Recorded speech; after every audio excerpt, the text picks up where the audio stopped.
G'day fellas, and welcome to an FFA guide for the Zhu Xi Legacy. The civilization is a variant for the Chinese, a little bit different to the Chinese though, so there are some small things that you'll need to pay attention to if you've watched the Chinese guide, but a little bit unfamiliar with this civ and the nuances of it. So we're going to start off, like all good spawns, looking for deer. That is very, very important. We want deer, we want gold, we want wood, we want stone, obviously we want all the resources, but this is a perfect little spot that we've found.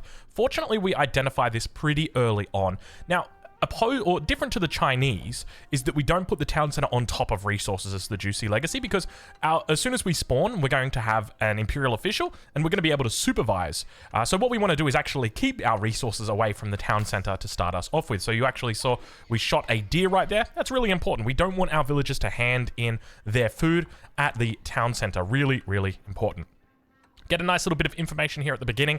Teal going south, red going west. Gives us a bit of an idea, and I want to look for teal. Teal is the most important one because west, there's a lot of room out west, okay? So this villager might just be heading, but when it comes to going south, it's not really that, there's not really that much room to play with. So we just want to clear them out, make sure that nothing is happening. So we're going to go do a little bit of scouting down there as well, and just keep an eye on that. So let's talk a little bit about what the game plan is today and about how we go achieving that. So very similar to the Chinese, we're going to be looking to go into Song Dynasty. That's going to reduce the cost of our economy and population buildings. There you go. So that includes things like your farms, that includes your town centers. So it's really important that we get that up before we start our boom. Differently to the Chinese, we're going to be going into 3 town centers rather than 2. I think that the only civ that can really get away with the 3 TC boom rather than 2 is the Zhu Xi Legacy, and maybe the Abbasid if you wanted to play an eco wing opening rather than going for a fast castle. But I think only really the Zhu Xi Legacy can do it because it is a cheaper town center that you're going to be paying for. So it's basically like going for 3 TCs for other civs, maybe a little bit more expensive. So we're going to start off going into a scout and then moving into villages or villager production after that. Just a single scout. We're not really that interested in relics, and a scout will just mainly be looking to bring food in and just spot out those initial resources. So we're going to start with all villagers over on food, and then we'll start rallying down to gold. Now, one thing to note is we've got this gold just here, and it's right next to our town center. I didn't plan this, I didn't realize this, but this isn't a big deal because what we can do is we can just rally out to the gold like this and we can utilize the town center as a drop-off point, and we're not going to generate tax, but it's not a huge problem because this is where our Imperial official is currently focused, and by going onto the gold, we don't really lose too much. The alternative is that if we weren't going to go into this, we'd just throw a mining camp down on this top gold vein. We'd lose out a little bit when it comes to our wood, so that's one thing to note. But other than that, there's not too much difference. So in your games, you know, you'll be able to afford to throw down a mining camp and then a lumber camp after that. So we've spotted out a couple of people, and this is always a good sign. Whenever you see a player in the middle and then you see somebody so very close to them, it's always a comforting thing, especially when they're your neighbors. So that's what we're looking to do now. We're trying to find all of the neighbors, and we spot another town center right here, and this just brings joy to my eyes to see that we've found another player that's very close to the middle. The more players in the middle, the better, especially if you're on the outside, because it means that you're going to be able to pick them off if the opportunity arises. So let's talk more about what our plan is. So we're going to go into Song Dynasty. We're going to reduce the cost of our buildings. We're going to go into 3 town centers. Then we're going to go into Castle Age. We're going to, at the same time, begin investing in our military. So we're going to look at getting our production buildings in, like the barracks, as well as going into a farm boom. We want to get a big farm boom going. And now I'm looking to drop down my age up, the meditation gardens. Now, normally you'd look in the middle of the map and you'd be like, oh, this is definitely a great spot. You know, lots of gold, lots of the good stuff. But for me, I feel like the most important resource when it comes to FFA is stone. I love having lots of stone. You can never go wrong with stone. If you've got 10,000 stone, bro, I can spend it for you in 2 minutes. Don't worry. It is a lovely resource. And I think what's great about stone is that it allows you to bypass the population cap. If you've got 200 out of 200, well, guess what? You can add in another keep, add in 2 more keeps, add in 5 more keeps. That gives you additional firepower that now you don't have to pay population for. And it's great on the defensive, great on the offensive, and it's just a wonderful flex to secure additional resources. So I definitely recommend prioritizing in FFAs this kind of spawn. If you can find a double stone or a triple or a quadruple stone, geez, you're going to be having a good time. So we continue to scout now. We're looking around our backside. We don't know too much about the top side, but we do have this mountain, and this mountain always makes you feel quite safe when you've got the mountain. So I'm mainly focused about what's open towards me, because if another player has spawned over here and we've got a mountain between us, he might attack us, but even if he does, we'll have something that we can pivot from, and it'll be very difficult attacking into this position just because he won't really be able to use a lot of this area. And it gives us quite a bit of flexibility there with our villagers. So we have got our meditation gardens down now. We're going to continue scouting out, looking for additional players, and we're going to be working towards our Song dynasty. So we want to get down our library. What's the landmark called? Our Jiangnan Tower, rather, is what we're going to be looking for here. And we spot another player. It's Teal that's down here. So we've got a whole bunch of people that are down here, and that is a sight for sore eyes. I'll tell you that much. But one thing I didn't realize, so we've got Orange here. Now, Orange has done a bit of scouting, but Orange, I think he does know where the town center is. He knows where Red is as well. But when it comes to Joan of Arc, she makes her way straight over to me. Let's take a look and see what the plan is and how he does it. But yeah, straight away, Joan of Arc moves in over on this direction. Let's have a look. She should be level 2 shortly. It doesn't look like this guy's using external tools. Yeah, he's even got the scout over in position right now. So yeah, this is all above board. We'll say that much. So we're working towards our second town center. We want to get at least 2 TCs up. If Joan does deny the stone, then that's fine. We'll just go for 2 TCs, and then we'll get a trickle of stone that will come in. That will give us our third one eventually. But until then, we're just going to work on going into 2 town centers. We're going to hope for a third one. We know that Joan is nearby. There is the possibility that she could come in, and I'll give you the spoiler now. She definitely does, and so we want to work around that. So let's keep on moving forward here. So second town center is up. We've now gathered enough stone here. And now the plan is, because we intentionally put a lot of villas here on stone, the idea was that the sooner we gather this stone, then the sooner we can forget about it, which means that we don't have to worry if Joan ends up finding this location. We also spot to our rear that we've got pink behind us. So we do have this mountain, but it's not as big as I'd hoped for, which means that we're going to be in a little bit of trouble. Speaking of trouble, Joan immediately finds her way into our base. We've got a bit of an exposed wood line here, so the town center probably should have been a little bit closer in hindsight. I think the TC probably should have been up here level with this, because now it means we're going to have to throw down an outpost, and we may lose a couple of villagers while we're doing that. On top of that, she's stalling out the second town center. Or rather the third town center. So we're just being very careful with our villagers, making sure whenever she starts hitting one that we begin moving it back immediately. But you can see she's pretty on the ball here, so she's going to end up picking off 2 villagers. We get the outpost up, and we're pretty happy with that. We'll also secure with the wall here, just this angle. This will give us access now to this wood line. Now I want to get my third TC up. I've got plenty of stone in the bank. As you can see, we've been passively generating that stone for quite a while now. So what I've done is I've gone and moved some villagers down onto an additional food source. Now, following that rule from before, we want to make sure that we never build our town center on top of resources as the Zhu Xi Legacy.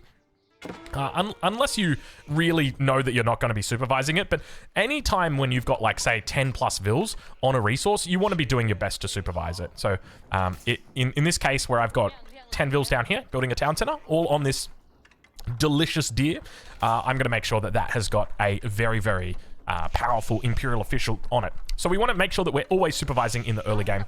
So now that we've handed in our food, we're going to throw down our mill. Now, there's no way that you can convince the game to not hand that one in.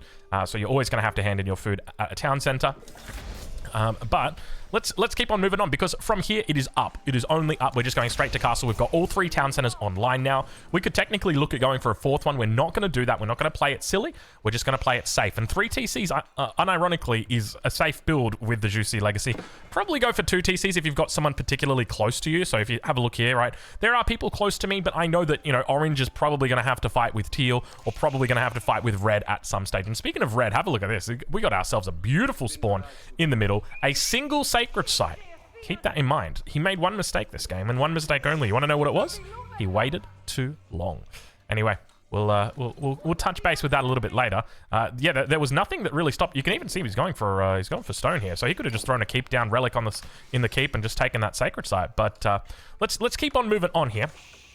So now, one of the things that we're doing in the transition period is we're looking for upgrades. So we've picked up our wheelbarrow, we've picked up double broadaxe, we've picked up our specialized pick. We're going to make sure that we get all of our tier 1 upgrades immediately. We really want to do this, and we want to do this before we age up. I think it's important just because we have so many villages, so we do get quite a bit of impact from that.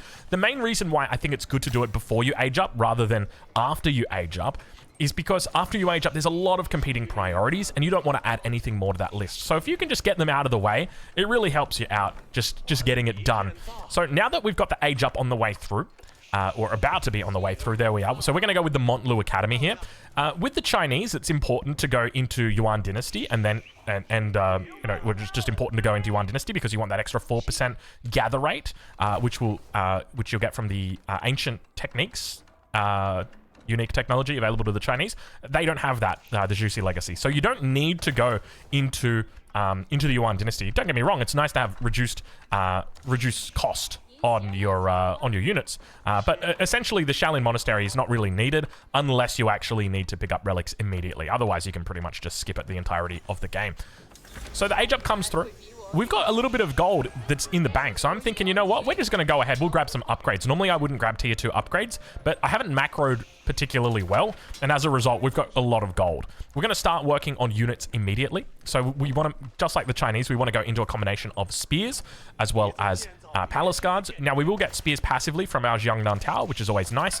And normally, we want to go up to about 5 or 6 barracks. And at the same time, what we're going to be doing is looking to transition over onto farms. Now, you don't have to do this at the same time, especially if you've got plenty of food around. But looking at my map, there wasn't a huge amount of food around. Like, I had a couple of berry patches up here, a couple more down here. But I said to myself, you know what? We probably need to get a good start on that transition. So anytime after the castle age that you're up, you can start looking to do this. So you just want to put a granary around. You want to find a nice big open area and just put one granary around and just start filling in farms. So here you can see we brought out 6 vills. We're going to throw down 7 farms. Absolutely fine, because we'll always be able to fill them in later. So really, really important for us to start work on that. We're also going to throw down a blacksmith. And now what the plan is very simple. We look for somebody to take out.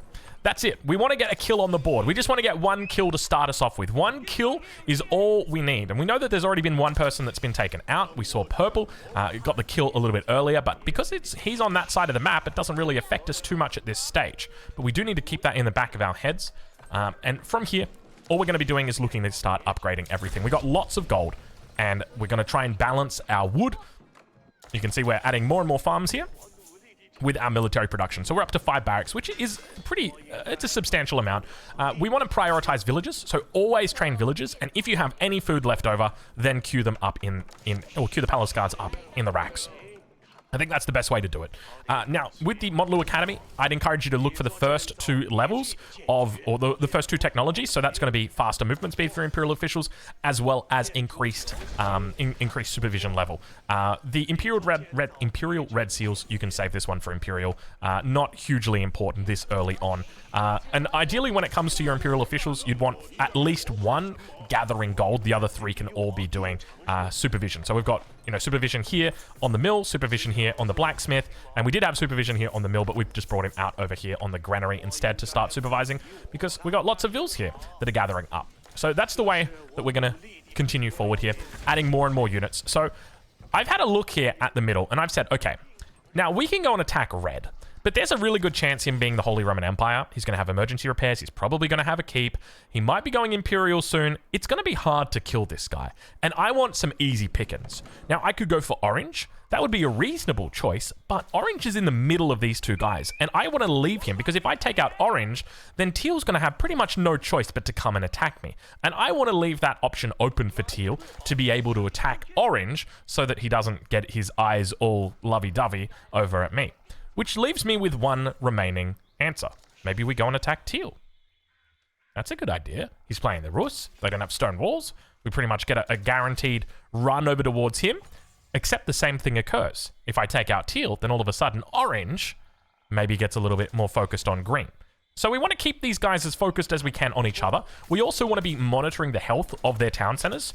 So what we do is we just take the king out, do a quick little king check, just use your treason ability, and you're just going to check in. You're just going to see, are there units around the town center?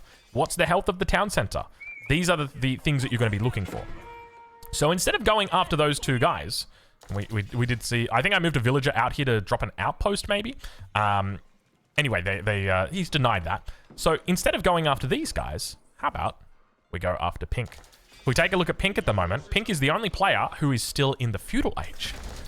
And that's always a great sign if you want to pick somebody off. Have a look at what age they're in. If they're Imperial age, they're probably going to be a little bit harder to take out than the Pink player. And we can see from the scores already in this game just how far we are ahead of the majority of players in this game. Now, you can't really always, or you can't always go off score, but, you know, when I'm sitting, you know, 3x this guy, and when I'm sitting 2x pretty much everyone else in the lobby, we're doing things pretty well at this stage of the game.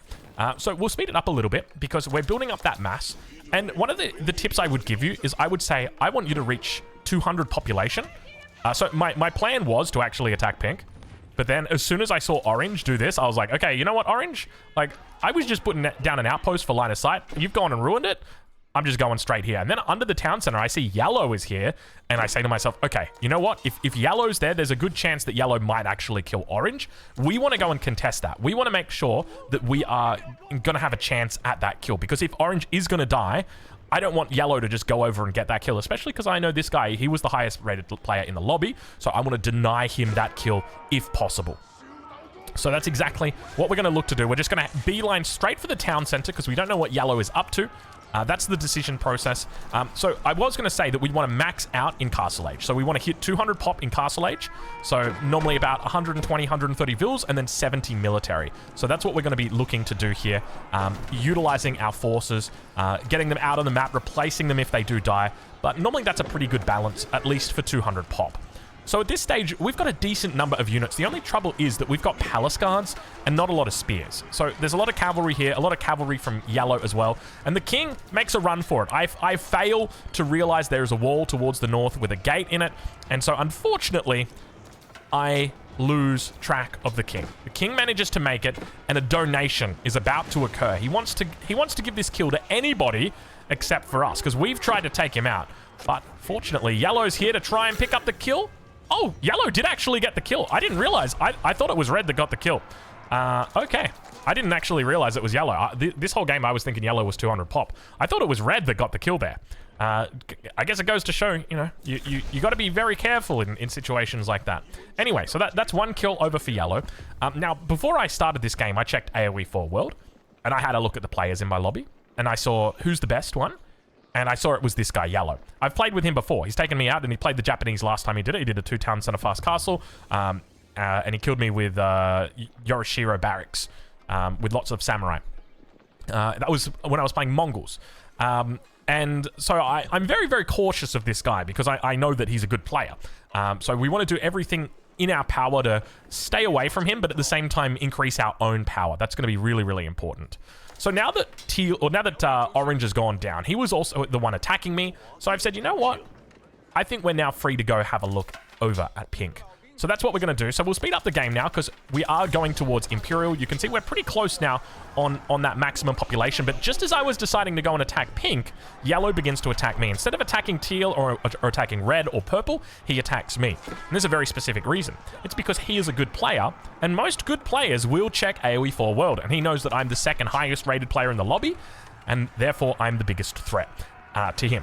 So he knows that if he inhibits my ability to win this game, it's going to do well for him in the long run. So as soon as I realize, okay, you know, this guy's not playing around, he's coming straight for us, despite being across the map, we got to get walls up. We got to secure ourselves immediately. So this is an important response whenever you're dealing with raids, and this is part of the reason why having stone is so nice, right? If we take a look right now, 21 minutes into the game, this meditation garden's finished about 6-7 minutes. Over the last 14-15 minutes, this meditation gardens has provided us 750 stone. It is incredibly powerful to have your meditation gardens on stone. So that is a key piece of advice when it comes to the meditation gardens. Feels very nice having it on stone. So we're going to make sure that we break off enough forces to deal with each of the raiding parties. So, and we find ourselves a nice little trap in here as well. He manages to find the way out though. In the end, he will escape towards the north. We have got ourselves walls coming up, and we say, you know what? We're not taking any chances here. full wall, make sure that we're completely safe, completely locked in, and now we can think about going to attack pink. So just when we were getting our hopes up, we make sure that we send... So this was intentional. I send my units after yellow, just so he knows what he doesn't know what my plans are, right? If he sees my units heading over towards the base of pink, then maybe he can look to go and intercept that kill the same way that he intercepted the kill for orange. So we want to deny that as much as possible. So we're going to go and siege down pink. We're going to go in. So we've hit Imperial Age as well. So just some key upgrades that you should be looking for in Imperial Age. So all of your eco upgrades, you want to try and pick them up. As I say that, I'm looking at my lumber camp and it doesn't have it, and I'm supervising the wrong lumber camp. Classic. So we want to look for all of our eco upgrades. I'm sure if I click my mining camp and my granary, we're fine. Mining camp, yep. Granary, yep. So we want to look for that. We also want to look for our elite upgrades, so elite spearmen. We also want to get elite palace guards. Very, very important to get those upgrades ASAP. And now that we're Imperial Age, we also want to make sure that we think about diversifying our army. So we want to start moving into Grenadiers as the Zhu Xi Legacy. Ideally, we want to build up an army about 50-50, 50 melee or 50% melee units, 50% ranged units. It's very, very powerful, especially because of in FFA, you've got these big fights that happen, so AoE is naturally going to be better because there's more units to hit. So that's the mindset there. We're also looking to get +3, so +3 range attack, melee attack, all that good stuff. And we'll also throw down a university shortly and look to pick up our university upgrades. The main focus is going to be elite army tactics first. So we still don't have that one kill. It's managed to escape us up until this stage of the game, but we're in a really good position. Our economy is absolutely booming. We're at maximum population, and we've found a potential kill right here. Very well done by Pink. He manages to get the king out slightly.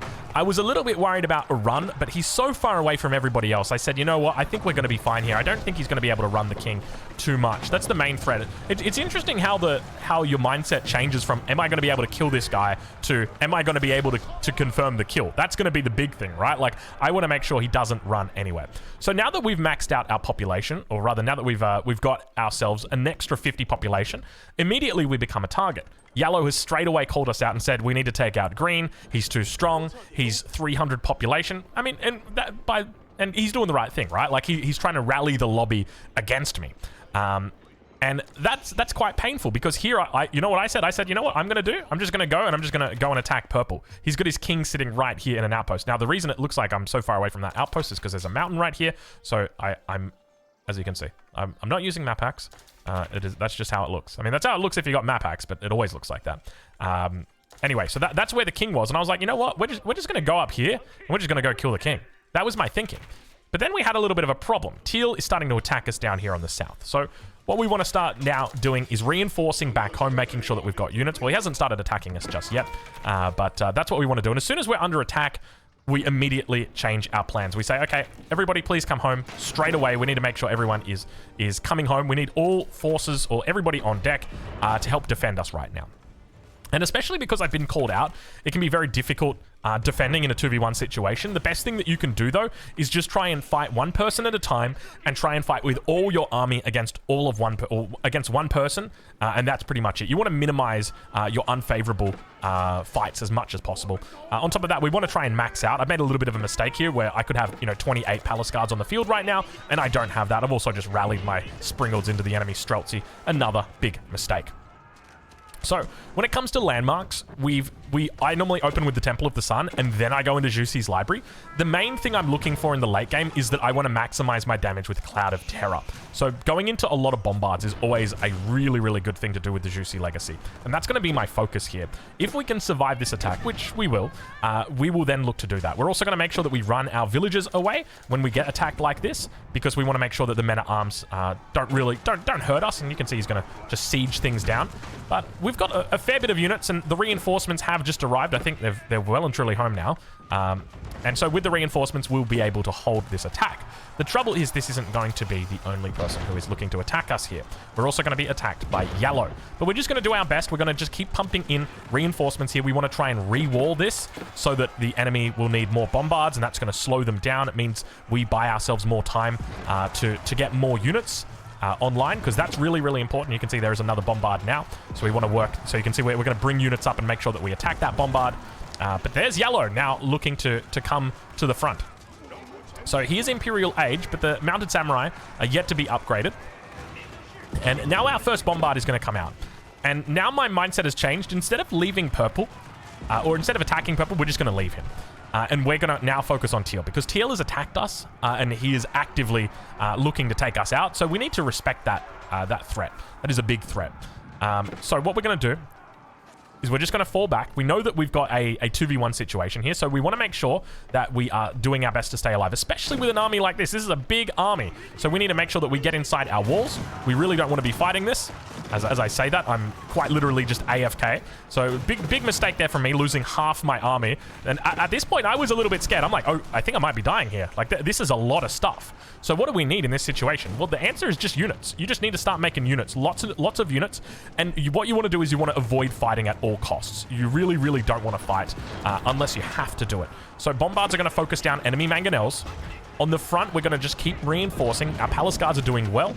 He's got elite upgrades on the samurai, but we do manage to have decent reinforcement lines here. You can see we've got about 10 units in queue. Bombards will be able to focus down the mangoes. Raboldaquin was taken out. And bringing the rams forward here, they don't really do much, but they do absorb quite a few attacks. The enemy will just start attacking them. So that can be really nice. So we managed to hold through that attack once again. It was tough, but we managed to survive. We'll keep our head above water. And now what we're doing is looking to re-wall. On the defense, the main goal here is to spend the resources that we've got. We want to avoid using a market, and we look at our resources. And we say, okay, what have we got here? We've got wood, we've got gold. So what are we going to build? We're going to build nester bees. We're going to build bombards. We're going to build units that complement what our balance currently is. Fortunately, at this moment, Red decides it's the perfect time for him to take the sacred site. He's got the king inside the Swabia, or rather inside the Elsbach. He's got heaps of Culverin. A whole bunch of hand cannoneers. In fact, he should be sitting on 250 pop. No, he's not sitting on 250 pop. Wait, oh, he's only... Did he go 2 TC? He went 2 TC. That's a lot of keeps, I'm not going to lie. That's a scary amount of keeps. Where is his food pop?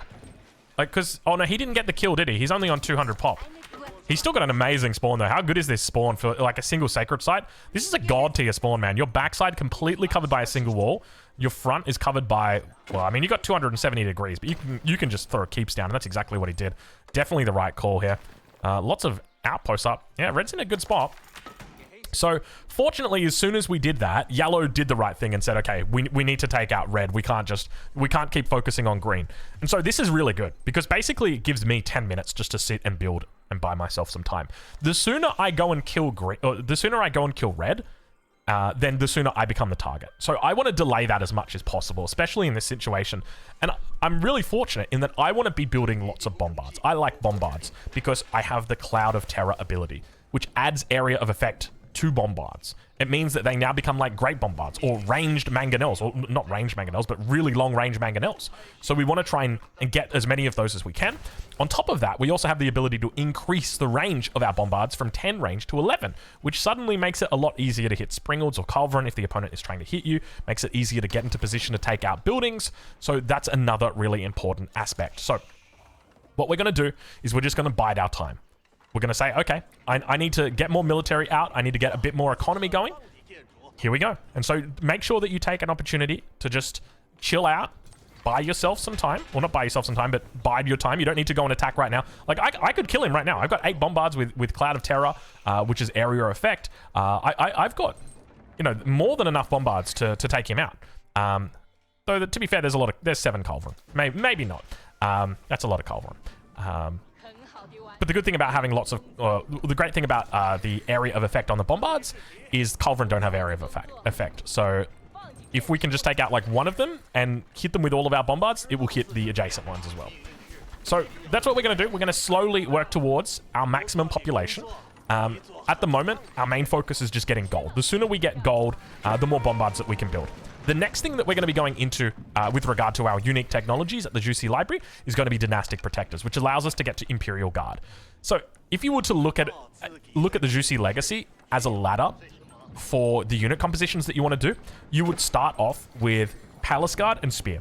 And then once you hit Imperial Age, it would become Palace Guard, maybe a couple of Spears, and Grenadiers.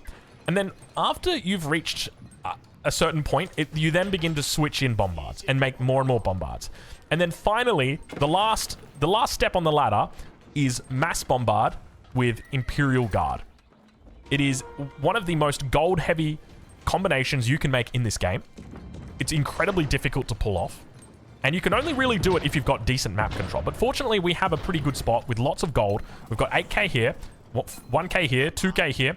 We've got a 4k in our base and 2k that we've left here. So this was all very intentional, leaving these golds here so that we can save them for a rainy day when we need them most. So now at this point, I say, okay, I think we've probably got enough that we could look to try and make a dent down here. I'm happy with how much we built up. We're at 241 pop at the moment. So let's start moving forward. We want to avoid what's happening right here. So you can see that our bombards are kind of getting backed up. We want to make sure that they're all in this free area, or all in this area, and they're all nice and free. Also want to make sure you clear out any of these pesky outposts that are taking out our villages. He's got quite a few outposts up here. I want to see what's his forward base look like. Okay, it's a pretty decent forward base. Got a lot of siege. So everyone's attacking towards the middle at the moment, except for Teal. Teal is just kind of chilling, which is understandable. He's also sharing gold with Yellow. Yellow said he needed that gold. Despite having gold in his base, he's got 1k here and 3k here. He's out here, which is definitely the right call. You 100% want to be doing that. So now what we begin to do is we begin to crawl forward. We're starting to lose population because I'm actually deleting. We're getting a whole bunch of horsemen. I tell you what, sometimes I wish I could just turn off the Jiangnan Tower. It is so damn annoying. Maybe I should just rally it towards my enemy's base or something. Yeah, it's kind of annoying constantly having to delete like feudal age, Zhugunu, and horsemen. So now the enemy is pushing, or we're now pushing towards the enemy. We've got a huge amount of bombards. And remember that these bombards double as mangonels, right? Like, not only are these bombards like actively killing buildings, but watch this, right?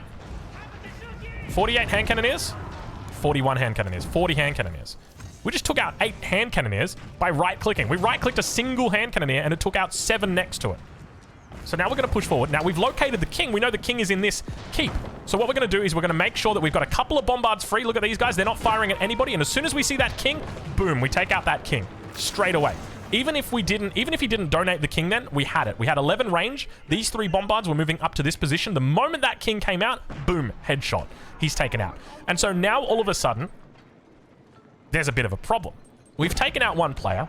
And now we've taken out a 2nd player, which means that, hold on a minute, this guy's kind of big right now. We got to take him out. And that's exactly what happens. Teal says we need to take out, Yellow says we need to take out Green because Green is way too big. And funnily enough, Purple actually calls him out. He says, actually, you were lying earlier. You said he had 300 pop. He didn't. He only had 250. You're lying again because... Yellow straight away said that I got the kill. But Purple mustn't have seen it correctly because Purple was in the chat and he was saying words to the effect of, no, you got the kill. I saw your units run in and then he died. I know that you're lying again. That's what he said. And I was loving it. I was like, yep, you're 100% right. He got the kill. I saw it. Meanwhile, and look, this is, look, you got to do a little bit of gaslighting in FFA. It's only natural. And so Teal's down here. We see the king on the move. We're like, okay. So naturally, I'm typing in the chat, Teal, please stop attacking me. Teal, please stop attacking me. I don't want to kill you. We need to focus on Yellow. And then, of course, the landmarks start to go down. So the main thing here, once again, it's just the king. We're just focusing on the king. We want to make sure that we kill the king. So as soon as this army goes down, we're sending units to go and kill it. We know that it was on the run down in this direction, so that's where we're going to be heading units. The other thing I really want to be careful of is that if he donates the king, I want to avoid that happening at all, especially because it could be Yellow that picks it up, and that would be very, very tough. So now what we're going to have to do is we're going to have to send units through the base. So if we take a look here, so we'll send some palace guards through. So you can see we're heading down in this direction. We're attacking this wall, but I guess there was a wood line here before, so I didn't know we could get through here. And we need to go looking for that king. So we think he's somewhere around here, somewhere in this direction. And what I'm looking to do is I'm looking to cut him off at the choke. I know that there's a choke point right here where he can't get past, so he has to go through here. So I say, all right, we're going to go over to there. And we spot the king out. He was trying to move it down, but then he realized he's going to donate it. He actually typed in chat, Yellow, come get my king. Yellow did try, but unfortunately, in the end... the palace guards were just a little bit too fast. I probably should have, now that I think about it, I probably should have switched it to movement speed when I was looking for the king. But yeah, we end up getting the kill, and Yellow, he was a little bit away, actually, now that I think about it. Where was he? He was definitely on the way, but he was walled out anyway. There was no chance he was getting it. Poor guy. So now we're on 350 pop, and Yellow now knows that we're on 350 pop because he's been counting this whole game. He hasn't always been telling the truth, but he's definitely been counting. And so naturally he says, well, if I can't win this game against a guy that's 350 pop and obviously knows what he's doing with it. So we're just going to have to leave. So Purple looks to start taking the sacred site. He takes the relics, and we let him, right? Just remember, when it comes to taking the sacred site, you don't have to take the sacred site immediately. You don't have to neutralize the sacred site immediately. You can leave it there. In fact, if anything, you want to leave it there. So that's exactly what we're going to do. So now Yellow has left. So what are we going to do? We're going to make sure that we send a group of units to go and get the king. We really want to go get the king, even at this stage of the game where we have 350 pop and we're looking good and we're smelling good and we're tasting probably not the best because we haven't... No, I'm not going to say... I was going to say something. Anyway. Sorry. Let's keep talking. Let's keep talking shop. So battering ram through the stone wall gate. We're going to go get ourselves another king. We're building up our army. So just as I said before, our army is transitioning now. It goes through different phases throughout the game with the Zhu Xi Legacy. We start off Palace Guard Spear, then we add in Palace Guard Spear Grenadier, then we just go Palace Guard Grenadier with some Bombards, and then the final step is phasing out those two units and just going full Imperial Guard with our Bombards. That's it. That's the end goal. We don't always get there, but we should always be looking to work towards it. It depends how good your economy is as well. I've been neglecting my economy this game. I'm only on 130 vils. I should be on a lot more. I should probably be sitting on about 170, 180 right now, but I'm not. So a little bit of a mistake from me. So we bust down the gate, we bust down the wall, and we spot the king right outside the town center. And we know this because we have been checking constantly. We've been looking all the time. Where is the king? Where is the king? And the good news is we've come here just only seconds before our opponent has. He sent down a Varangian guard. Looking to intercept this king as well. The only thing was he came through the way that we did. So now we're on 400 pop. Our opponent, Purple, he's on 250 pop, which is still a decent amount. He's got a huge army here. You can see 126 military population. He's going to start looking to throw down some outposts. But remember, we have been doing well this whole game. We've got lots of Bombards stacked up in the rear with the gear. And we are now going to work towards that maximum population. So once we've got 400 pop, that's when we're clear to go. Because just remember, we don't have to attack the sacred site straight away. We just want to attack when we've got the highest % chance of winning. So by maxing out our army initially, we have the highest chance of winning. We're also going to start setting up a flank. So we're going to open up, or not a flank, but a second front. And by doing this, we're just going to create pandemonium inside the base of the enemy. So what we're essentially looking to do is make our way towards the king. We've got some cavalry, and this cavalry is going to be looking to burst through with the battering rams. So that's what this is all about here. We're just making rams, just being annoying because the enemy base, the enemy king is up here. So now, moving forward, it's very easy to micro out this battle. So basically, you can just take all of your Grands and all of your Palace Guards and put them in one control group. So you have all of... So we've got 165 units in a control group, and then grab all your Bombards, put them in a control group, and put them in the line formation. I always like to put my Palace Guard and Grands in the staggered formation. Makes them split up a little bit less susceptible to mangoes. And here with the Bombards, what we're going to be doing is just focusing down any of the siege that we see. And attacking into the big clumps of military units that we do see as well. So at the moment, we're in a pretty good spot here. He sent a whole bunch of his units up a little bit early, and now we're just going to continue rolling through here with our units. We're going to make sure that we clear out all of the towers as well, because these are mangonel towers. They do quite a lot of work. And we're going to look to reinforce into the center. So we've got more units coming up the rear. We've also got our cav down here, which we could have used to flank. But ideally, I wanted to save it to bring it up here. And now we're opening up that second front. And now our opponent needs to make a decision. Does he look to defend this position here? Or does he continue reinforcing the middle, hoping that there is going to be a way that he somehow holds this against the absolute absurd amount of Bombards? And the truth is there's no correct option for him, because both of those moves are checkmates no matter what. We've got him exactly where we want him at this stage of the game. And so that's pretty much it. That's how you do it. That's how you Zhu Xi Legacy. The civilization is incredibly good in FFA. If I had to do a tier list that would be more up to date, I would probably put it either S or A tier. I don't know if it's necessarily S tier. I know the late game definitely is, but it is a little bit weak in the early game. I would say that much. It is quite susceptible, and it does have its strengths. Don't get me wrong. It's just that the strategy that you typically do, where you go for lots of like free TCs, you are a little bit susceptible to, you know, early aggression, maybe a longbow or two, that sort of thing. But nonetheless, we pull out the victory with a beautiful army here. Lots and lots of population to spare, and managing to politic our way to a win. Anyway, we'll leave it there. If you got any questions, make sure you leave them down below, and we'll catch you guys in the next one. Thank you for watching. This is Zhu Xi Legacy Guide.